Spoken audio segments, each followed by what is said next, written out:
अस्सलामुअलैकुम क्लास। हमारा जो T3 का सिलेबस है वो हमारा चैप्टर 3 है। ठीक है, जैसा कि हमने किया हुआ है चैप्टर 3, मैंने आपके नोट्स आपको बनवाए हुए हैं। ठीक है, आप अपना चैप्टर 3 खोलें।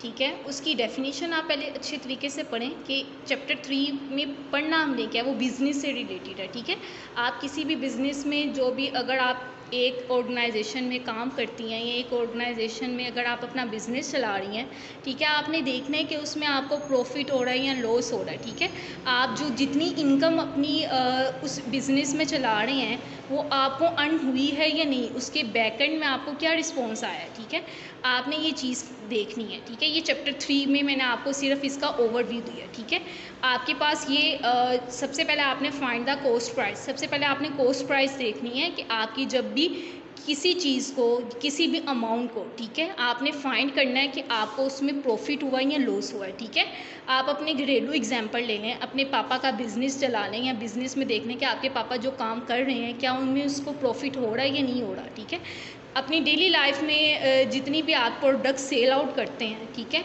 आपकी प्रोडक्ट जितनी सेल होगी आपको उतना ही बैकएंड में क्या मिलेगा, रिस्पॉन्स मिलेगा, प्रॉफिट होगा आपको। ठीक है, इसी तरह ये चैप्टर डिपेंड आपका किस में कर रहा है, प्रॉफिट और लॉस में। ठीक है, आपकी एक्सरसाइज में यूनिट नंबर 3 ओपन करें। यूनिट नंबर 3 में सेकंड पेज पे सारे फॉर्मूले लिखे हुए हैं, कॉस्ट प्राइस के, सेल प्राइस के और मार्क प्राइस के। अब कॉस्ट प्राइस आपका प्रॉफिट के साथ भी है, कॉस्ट प्राइस आपका लॉस के साथ भी है। ठीक है, तो दोनों पॉइंट ऑफ व्यू से आपने प्रॉफिट, अगर प्रॉफिट गिवन होगी, अगर आपको कॉस्ट प्राइस गिवन होगी और अमाउंट गिवन होगी या प्रॉफिट गिवन होगा तो उसके हिसाब से आपने फार्मूला लगाना है। अगर लॉस गिवन होगा तो लॉस के हिसाब से लगाना है। ठीक है, अब किसी चैप्टर नंबर यूनिट एक्सरसाइज 3.1 में उन्होंने सबसे पहले आपको कहा है फाइंड कॉस्ट प्राइस। ठीक है, अब कॉस्ट प्राइस में आपके पास प्रॉफिट के साथ भी वैल्यू गिवन होगी और लॉस के साथ भी होगी। ठीक है, तो आपने चैप्टर पेज नंबर 2 से वो फार्मूला पुट करना है, उसमें आपके पास वैल्यू गिवन होगी, कॉस्ट प्राइस गिवन होगी, प्रॉफिट गिवन होगा, तो आपको वो कहेंगे कि फाइंड सेल प्राइस। अगर कॉस्ट प्राइस दिया होगा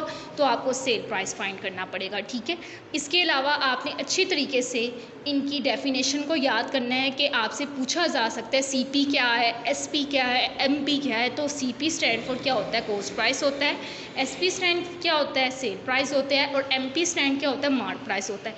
ये आपने तीनों सवाल 3.1 के अच्छे तरीके से सोल्व करने हैं। ठीक है, और अपनी अटेंडेंस आपने मार्क करनी है ग्रुप में 1 by 1 सीक्वेंस के साथ। ठीक है, एनी क्वेश्चन आप ग्रुप में मैसेज कर सकते हैं। Okay, thank you so much, अल्लाह हाफिज़।